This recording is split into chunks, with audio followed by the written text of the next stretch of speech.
আৰু অহাকালি দুইদিনীয়া আমাৰ এছেম্বলি ইয়াত আমি অনুষ্ঠিত কৰিছো আৰু ইয়াত কিছুমান বিষয়ৰ ওপৰত আলোচনা কৰাৰ লগতে দুটা বিল আমি আনিব বিচাৰিছো। এটাটো হ'ল ভূমিৰ লগত ৰিলেটেড এটা বিল, যিটো নেকি আগতে এপিলেট অথৰিটিটো খুব বুলি ভালকে ডিষ্টিং নাছিলে, সেইটোৰ কাৰণে এটা ভূমিৰ আইন এটা আমি কৰিবলৈ গৈ আছো। ছেকেণ্ডটো হৈছে আমাৰ যিটো ফ্লাড জোনিং এটা বিল আমি আনিব বিচাৰিছো। এই দুটা বিলক লৈয়ে আমি বিশেষকৈ আমি এই আমাৰ সেশনটো এইবাৰ মানে অনুষ্ঠিত কৰা হৈছে।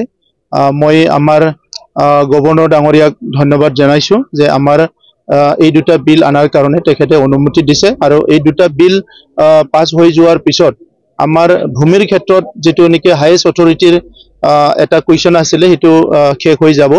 বিটিআৰ চৰকাৰ আমি 2020ত চৰকাৰ গঠন কৰাৰ পিছত স্বাধীনতাৰ 70 বছৰৰ এই সময়ত কিমান আমাৰ ৰাইজে কি প্ৰব্লেমত ভুগি আছে এইবিলাক আমি চোৱা চিতা কৰি আছিলো, আৰু ইয়াৰ ভিতৰত ভূমিটো one of the major issue আছিলে। গতিকে ভূমিৰ সমস্যাটো সমাধান কৰিবৰ কাৰণে আমি বহুতখিনি কাম আগবঢ়াইছো। ইতিমধ্যে 2,59,000 পৰিয়ালৰ ভূমিৰ সমস্যা সমাধান কৰা হৈ গ'ল।